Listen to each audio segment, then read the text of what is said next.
ایک خطیب بیان کرتے ہیں کہ ایک شخص جس کا نام مشہدی علی تھا، وہ ہمیشہ محرم کے دنوں میں نماز پڑھنے کے فوراً بعد امام حسین علیہ السلام کی مجلس میں آنے والے حاضرین کے لیے چائے بناتا تھا۔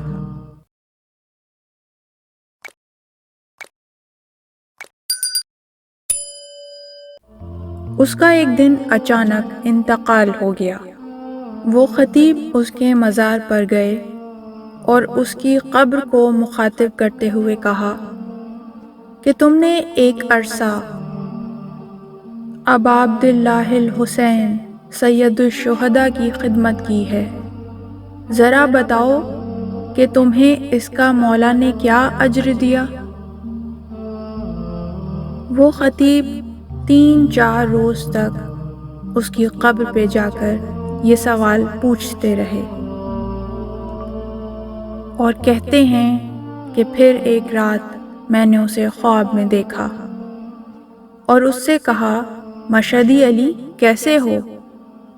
اس نے کہا، الحمدللہ میں یہاں بہت اچھی جگہ پر ہوں، مجھے میرے آقا نے اتنا بڑا باغ اور یہ عالیشان قصر عطا فرمایا ہے۔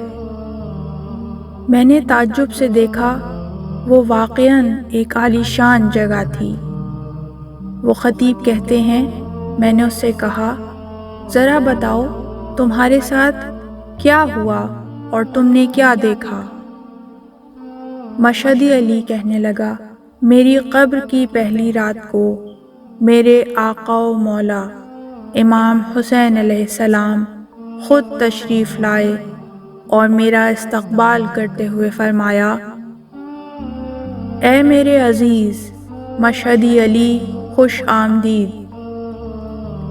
پھر آقا نے فرمایا، اے مشہدی، تم نے اپنی پوری زندگی میں 12,428 بار ہمارے لیے چائے بنائی، فی الحال یہ ناچیز عطیہ اور ہدیہ ہماری طرف سے قبول کرو، باقی قیامت میں تمہیں اس کا اجر دیا جائے گا۔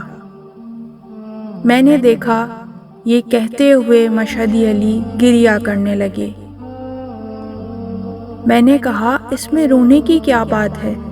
اتنا عالیشان محل اور باغ مولا نے تمہیں عطا کیا ہے اور مزید قیامت میں کئی گنا نوازیں گے۔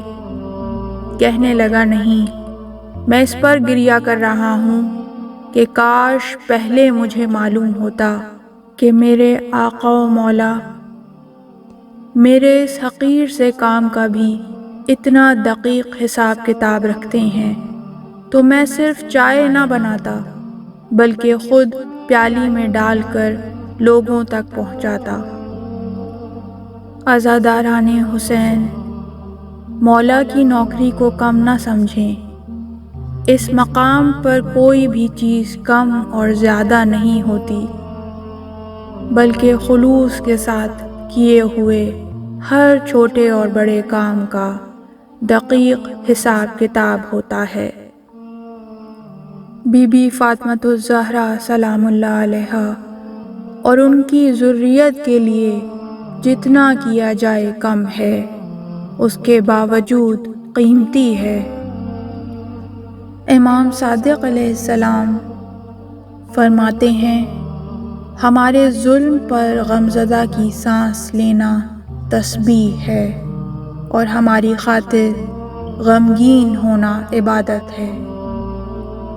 جو شخص ہمیں یاد کرے یا اس کے سامنے ہمارا ذکر کیا جائے اور اس کی آنکھ سے مچھر کے پر کے برابر آنسو نکل آئے تو پروردگار عالم اس کے گناہوں کو بخش دے گا، اگرچہ سمندر کے جھاگ کے برابر ہی کیوں نہ ہوں۔ اور امام رضا علیہ السلام فرماتے ہیں، جو شخص ہم پر آنے والے مصائب کو یاد کر کے ان پر روئے یا دوسروں کو رلائے تو روز قیامت اس کا درجہ ہمارے برابر ہوگا، اور جو شخص ہماری مصیبت کو بیان کر کے روئے یا رلائے تو وہ اس دن آنکھ سے گریہ نہ کرے گا جس دن سب آنکھیں گریہ کناں ہوں گی۔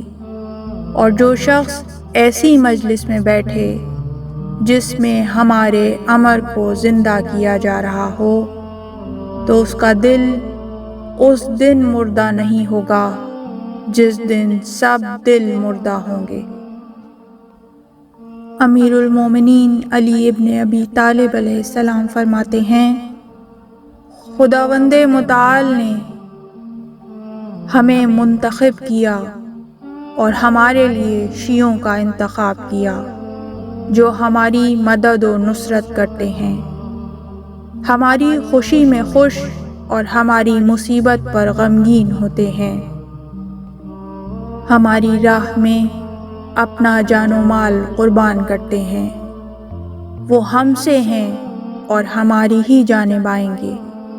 اور پھر فرمایا، روز قیامت ہر آنکھ گریہ کناں ہوگی سوائے اس آنکھ کے جسے پروردگار عالم نے آل محمد کی بے حرمتی اور ظلم پر رونے کی وجہ سے منتخب کر لیا ہو۔ امام عالی مقام کی مظلومیت پر گریہ کرنے کے بارے میں جو فضیلت احادیث میں نقل ہوئی ہے اس میں کسی قسم کا شک نہیں، اس لیے کہ امام مظلوم نے جو مصائب برداشت کیے ہیں، اصحاب کو آنکھوں کے سامنے تڑپتا دیکھنا، بچوں کی پیاس، اپنے جوان بیٹے کا لاشا اپنے ہاتھوں سے اٹھا کر لانا، اپنے ہاتھوں پہ ننھے علی اصغر کو تیر کھا کر منقلب ہوتا دیکھنا، اور پھر ننھے علی اصغر کا خون اپنے چہرے پر مل لینا، یہ وہ مصائب ہیں جو امام حسین علیہ السلام نے دین خدا کی پاسداری کی خاطر برداشت کیے۔ ان کے مقابلے میں اگر کسی کو ان پر آنسو بہانے کے بدلے میں جنت مل جائے تو اس میں کوئی تعجب کی بات نہیں ہے۔ آئیے ان ایام عزا میں کسی بھی طرح سے امام حسین کی نوکری کا شرف حاصل کر لیں، ان کے غم میں گریہ و ماتم کی مجلسیں برپا کریں اور ان کے غم کو دنیا کے کونے کونے میں پہنچا دیں۔ ان ہستیوں کی ذکر کی ترویج میں کیا گیا کوئی بھی کام چھوٹا اور معمولی نہیں بلکہ عظیم اور بے مول ہے اور ثواب و اجر کثیر کا باعث ہے۔ اس طرح کی مزید تحقیقی، علمی اور تاریخی ویڈیوز دیکھنے کے لیے چینل کو سبسکرائب کیجیے اور بیل آئیکن پہ کلک کیجیے۔ ویڈیو کو لائک کریں اور کامنٹس کے ذریعے بتائیے کہ آپ کو ویڈیو کیسی لگی۔ اگلی ویڈیو تک کے لیے خدا نگہدار۔